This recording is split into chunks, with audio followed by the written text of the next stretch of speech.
Resulta que la República Islámica de Irán está luchando en dos frentes que no podrían ser más distintos. Por un lado, tenemos uno que se juega miles de kilómetros, ya sabes, en las sombras de la geopolítica. Y por otro uno mucho más íntimo, que se libra en el corazón de su propia identidad. Una lucha, podríamos decir, por el alma misma de la nación. Y aquí viene la pregunta clave. A primera vista, uno piensa, ¿qué tiene que ver una cosa con la otra? Parecen dos mundos que no se tocan, ¿verdad? Pues bueno, justo eso es lo que vamos a hacer aquí, tirar de ese hilo que parece invisible y ver cómo conecta esa proyección de poder de Irán fuera de sus fronteras con las gritas, y vaya que si son profundas, que tienen. Mirad estas dos imágenes porque lo resumen todo a la perfección. A un lado, la pura devastación en Buenos Aires, terrorismo internacional en toda regla. Y al otro, pues, diplomacia, apretón de manos, sonrisas, en América Latina. Parecen polos opuestos, pero en realidad son las dos caras de la misma moneda. Dos caras de una misma estrategia que vamos a empezar a desgranar ya mismo. Vale, pues vamos al lío. Empecemos por ese primer frente, el externo. Hablemos de la estrategia de Irán en lo que considera el patio trasero de su gran adversario, o sea, América Latina. A ver, la clave para entender esto es bastante sencilla. Teherán se ve, o al menos así lo proyecta, como si estuviera bajo asedio constante por parte de Estados Unidos. Así que su presencia en América Latina no es ninguna casualidad, para nada. Es una respuesta directa a ese cerco que perciben. La lógica es de manual. Tú me presionas en mi casa, pues yo voy y te presiono en la tuya. Y ojo, porque esta estrategia es de todo menos simple. No va solo de política. Según los análisis, como los del Centro Meiramid, esto es una ofensiva en toda regla, con varias capas. Por un lado, lo político, crear un bloque de resistencia. Luego, lo económico, buscar la manera de saltarse las sanciones. También, claro, minar la influencia de Israel en la zona.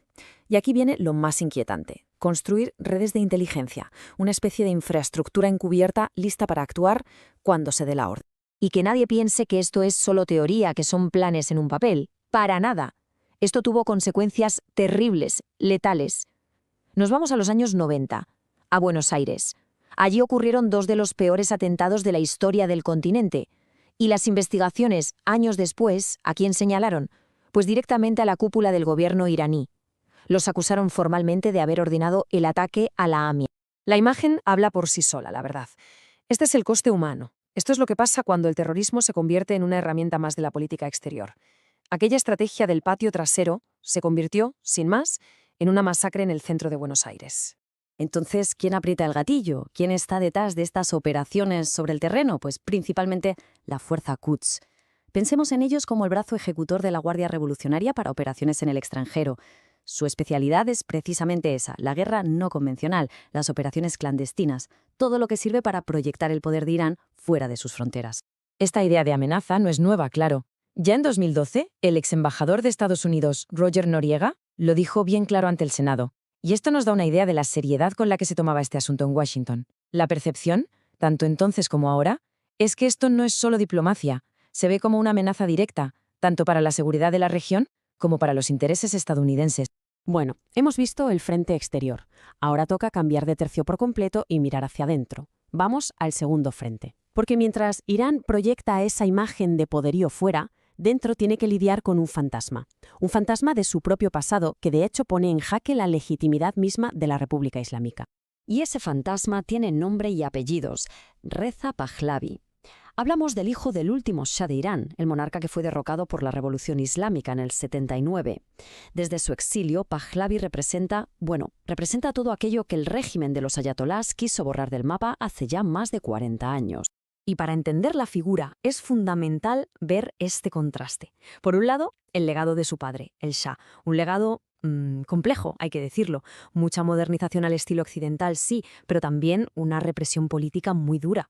Y por otro lado, ¿qué propone el hijo Reza Pahlavi? Pues algo radicalmente distinto, un Irán secular y democrático, un cambio que según él debe llegar a través de la desobediencia civil y que al final sea la propia gente la que decida qué tipo de gobierno quiere.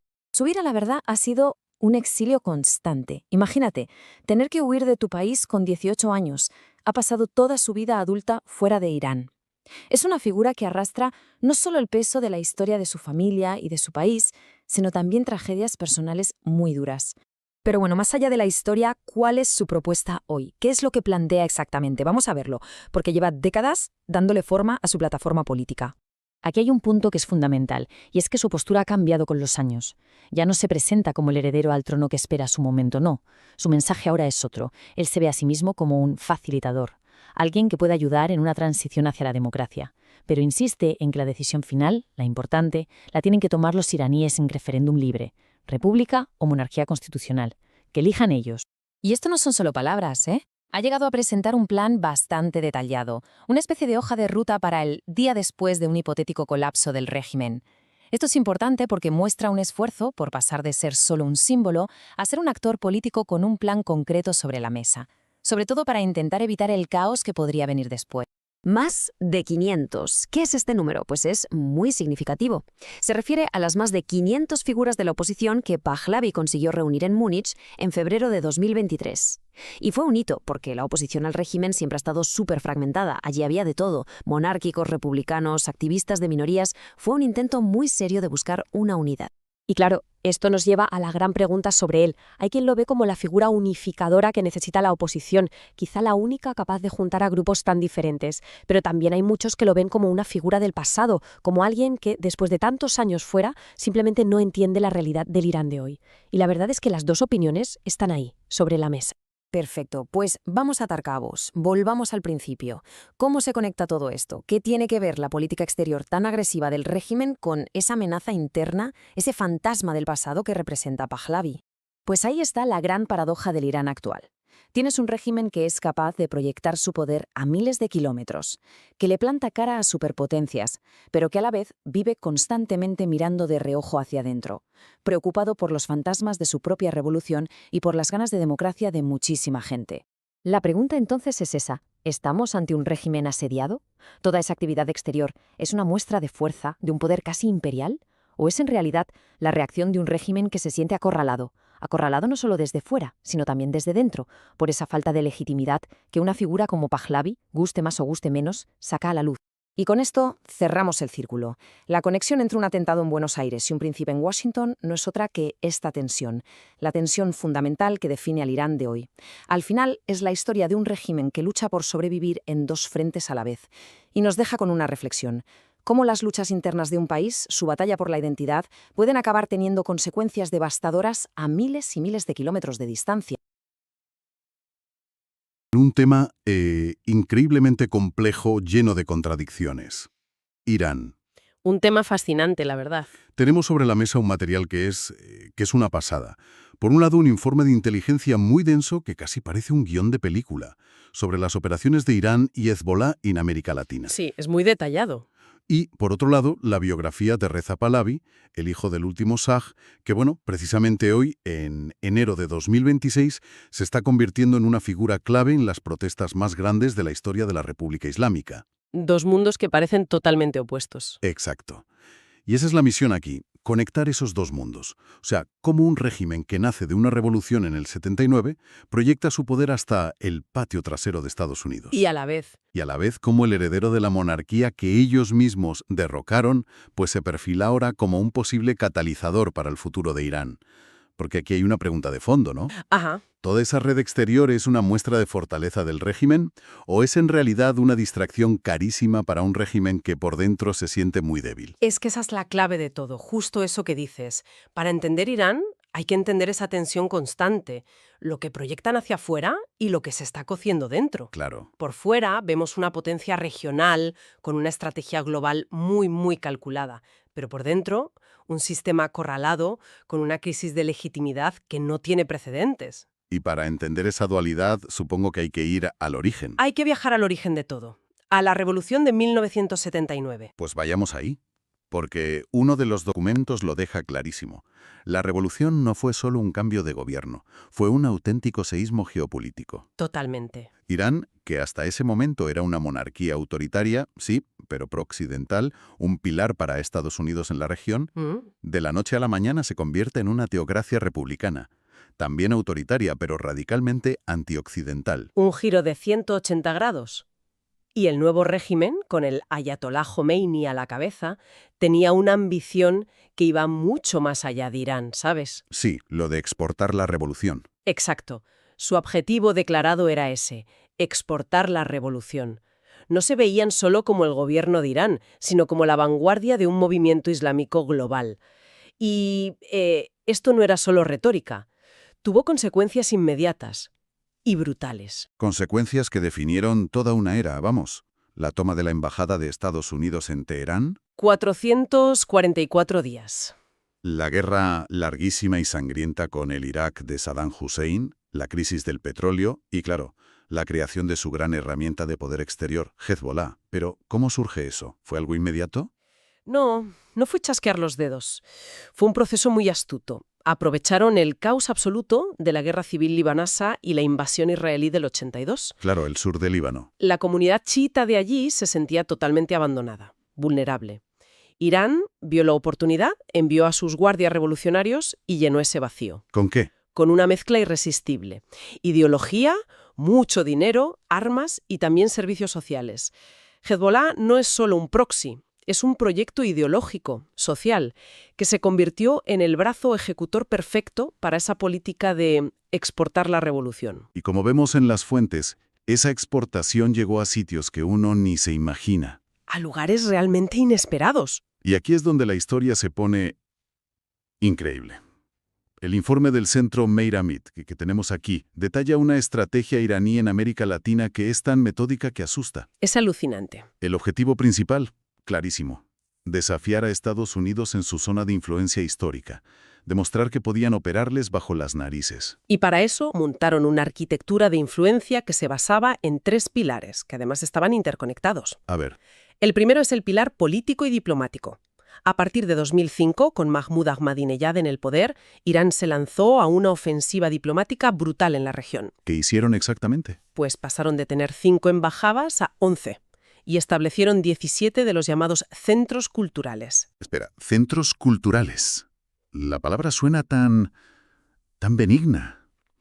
Pero el informe los describe como la punta de lanza de todo. ¿Qué hacían realmente ahí? Bueno, de benignos tenían poco.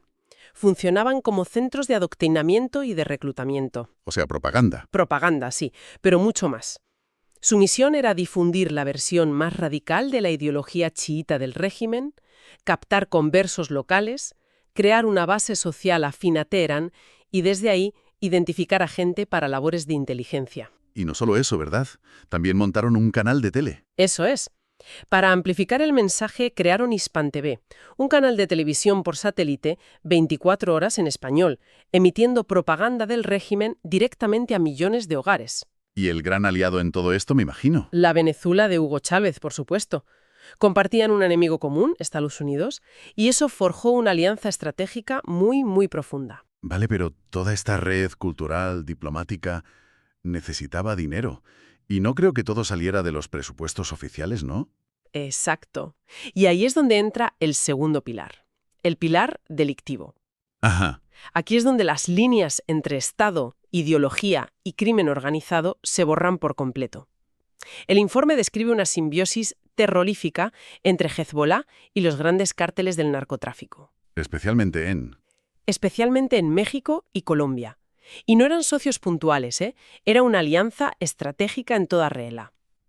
¿Me estás diciendo que hay una conexión directa entre el grupo chiita libanés y, yo qué sé, los cárteles mexicanos? Directísima. Es que los detalles que da el informe son alucinantes. Habla de que Hezbollah les pasó la tecnología que usan en la frontera del Líbano con Israel para construir túneles, Los mismos túneles. para cruzar droga en la frontera de México con Estados Unidos. Precisamente esa tecnología. Pero la colaboración iba mucho más allá. Hezbollah aportaba su experiencia en logística global, en lavado de dinero, en fabricar explosivos. Y los cárteles ponían la droga y el dinero. Las rutas y un flujo de dinero casi infinito. El caso que lo ilustra a la perfección es el de un tipo llamado Ayman Juma, un narcotraficante libanés colombiano que era el nexo de oro entre los cárteles y las finanzas de Hezbollah. El esquema de lavado de dinero que describen es de una complejidad increíble. Me dices que el dinero de la cocaína que salía de Colombia se usaba para comprar miles de coches de segunda mano en Estados Unidos. Miles y miles, que luego se enviaban y vendían en África Occidental y los beneficios de esos coches acababan financiando a Hezbollah en Líbano, a través de la banca libanesa. Sí, a través del Lebanese Canadian Bank principalmente. La escala de esa operación es demencial. ¿Cómo se destapó algo así? fue una investigación de años de la DEA estadounidense, la Operación Cassandra. Demostraron cómo ese banco se había convertido en la lavadora principal de todo ese dinero. Es un ejemplo perfecto de cómo el crimen y el terrorismo se fusionan. Y ese dinero, claro, no era para obras de caridad, financiaba la parte más letal de la operación. El terrorismo puro y duro, los atentados de Buenos Aires. Exacto, el tercer pilar. Toda esa infraestructura, la diplomática, la cultural, la criminal, se ponía al servicio del terror. Y los ejemplos más trágicos y mejor documentados pues ocurrieron en Argentina en los 90. Primero en la Embajada de Israel. Sí, en 1992. Coche bomba contra la Embajada de Israel. 29 muertos. Y 2 años después, en el 94, el ataque contra la sede de la AMIA, la Mutual Judía. 85 muertos. 85 muertos y cientos de heridos. Y la justicia argentina, a pesar de todos los intentos de encubrirlo, llegó a una conclusión muy clara. Clarísima. La orden salió de las más altas esferas del régimen en Teherán. Y Hezbollah fue el ejecutor. Y aquí es donde se conecta todo. Porque el cerebro logístico de la operación sobre el terreno, el que coordinó todo, no era un espía al uso. No, para nada. Era el agregado cultural de la embajada iraní, un clérigo llamado Mohsen Rabbani. El Centro Cultural en Acción. Es el ejemplo perfecto de su doctrina operativa. Usan la cobertura diplomática y cultural para planificar y ejecutar actos de terror. Y este patrón se repitió, ¿no? Se repitió. Venezuela se convirtió en la gran base de operaciones de Irán y Hezbollah en el continente. Los vuelos semanales de la aerolínea estatal iraní entre Caracas, Damasco y Teherán. Aeroterror. Eran conocidos por los servicios de inteligencia como aeroterror. Sí, no había controles reales. Por ahí se movían operativos, dinero, material sensible, con total impunidad. El informe llega a decir que la isla Margarita era incluso más importante que la Triple Frontera. Sí, que se convirtió en un centro de operaciones y refugio para Hezbollah que superaba en importancia a la famosa Triple Frontera entre Argentina, Brasil y Paraguay. Todo esto dibuja la imagen de una potencia formidable, con una estrategia a largo plazo, una capacidad operativa global. Impresionante. Pero es una fachada. Esa es la gran pregunta. ¿Cómo se compagina esta proyección de poder con la imagen que nos llega hoy, 17 de enero de 2026, de miles de personas en las calles de Teherán, de Isfahán, arriesgando su vida contra ese mismo régimen? Esa es la gran paradoja. Y aquí es donde entra nuestra otra fuente, la biografía de Reza Pahlavi. Porque mientras el régimen mira hacia afuera, por dentro se está desmoronando. Y en ese vacío resurge una figura del pasado. Una figura que parecía enterrada por la historia. Reza Pahlavi, el hijo de Mohammad Reza Pahlavi, el último Shah de Irán, el monarca que fue derrocado por Khomeini en el 79. Su padre es una figura, muy controvertida. Impulsó la Revolución Blanca, un programa de modernización, industrialización, le dio derechos a las mujeres. Sí, una occidentalización a marchas forzadas. Pero al mismo tiempo su régimen era una autocracia brutal que aplastaba cualquier disidencia con su policía secreta, la SAVAK. Exacto. Y su hijo, Reza Pahlavi, lleva más de 40 años en el exilio, casi siempre en Estados Unidos. Durante décadas, su figura fue casi testimonial, una voz lejana. Pero ahora no. Pero en las protestas actuales, que empezaron a finales de diciembre de 2025, por una crisis económica galopante, su voz ha adquirido una centralidad que ha sorprendido a todos. Lleva 40 años fuera. ¿Por qué ahora? ¿Qué ha cambiado para que su nombre, el de Pahlavi, vuelva a sonar con tanta fuerza en las calles de Irán? Lo crucial para entender su resurgimiento es su mensaje. No es un mensaje nostálgico que pida, sin más, restaurar la monarquía de su padre. Entonces, ¿qué propone? Él insiste una y otra vez en que su objetivo es ayudar a conseguir un Irán secular y democrático. Y recalca que la forma de gobierno, sea una monarquía parlamentaria o una república, es algo que debe decidir el pueblo iraní en un referéndum libre. O sea, se posiciona más como una figura de transición. Justo, como un posible unificador más que como un pretendiente al trono. Y parece que el mensaje está calando. En los vídeos de las protestas, junto a los gritos de muerte a Jamenei, el líder supremo, se oye cada vez más el Javi Shah. Larga vida al Shah, sí. Suena contradictorio, ¿no? Él dice que no quiere restaurar la monarquía, pero la gente grita eso. ¿Qué está pasando ahí? Ahí planteas una pregunta fundamental. Para una parte de la población, sobre todo los más mayores, sí que hay una nostalgia real por la era del Shah. La recuerdan como una época de prosperidad económica, de libertades personales, al menos comparada con ahora. Para ellos, Pahlavi es ese pasado. Sí, pero para muchos otros, especialmente los jóvenes, Pahlavi es simplemente un catalizador. Estas protestas, como las anteriores, no tienen líderes visibles dentro del país. Y él es una cara conocida. Es la única figura de la oposición reconocida internacionalmente, que tiene un plan coherente, como el que presentó en Múnich en julio de 2025, un plan para una transición ordenada. Es un símbolo de unidad frente a un enemigo común. Aunque no está libre de polémica, ni mucho menos. Para nada. El régimen obviamente lo tacha de marioneta de Estados Unidos, pero también ha recibido críticas desde la propia oposición. Sí. Su apoyo a los bombardeos de Estados Unidos e Israel contra instalaciones nucleares iraníes en junio de 2025. Fue visto por muchos como una traición, como un apoyo a una agresión extranjera contra su propio país. Sin duda. Ese es su mayor punto débil, y sus detractores lo explotan constantemente. Lo acusan de estar desconectado de la realidad del país. Es una figura compleja. Genera tanta esperanza en unos como rechazo en otros. Pero lo que es innegable es que ahora mismo ocupa el centro del debate sobre el futuro de Irán. Entonces, si conectamos todos los hilos, tenemos un cuadro fascinante. Por un lado, un régimen que durante 45 años ha invertido una cantidad brutal de recursos en construir esa red global que mezcla diplomacia, crimen y terror. Y por otro lado vemos cómo ese mismo régimen se enfrenta a una crisis existencial en casa. La inversión masiva en Hezbollah, en Siria, en Yemen, en su red latinoamericana, ha tenido un coste terrible para la economía iraní. Claro. Y es precisamente ese coste, la sensación de que al régimen le importan más sus ambiciones fuera que el bienestar de su propio pueblo, lo que está alimentando la rabia en las calles. Las fuentes nos dejan con una imagen potentísima. Hemos analizado cómo Irán ha intentado exportar su revolución durante casi medio siglo. Ajá. Y la gran ironía, entonces, es que quizás la mayor amenaza para ese proyecto no viene de Washington o Tel Aviv, Viene de dentro. sino del coste que esa misma exportación ha tenido para la gente de a pie en Teherán. Exactamente. La proyección exterior y la represión interna son las dos caras de la misma moneda. Y ahora mismo esa moneda está en el aire. Y en medio de esa crisis resurge una figura del pasado. No proponiendo restaurar ese pasado, sino como una posible guía hacia un futuro completamente diferente. Lo que nos deja con una pregunta final para reflexionar. Estamos viendo las calles de Irán arder en protestas por el colapso económico, por la falta de libertad, y cabe preguntarse, ¿no?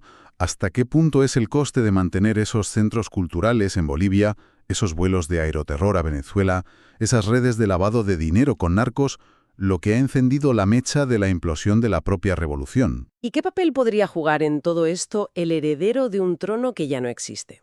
Un tema desde luego para seguir muy de cerca.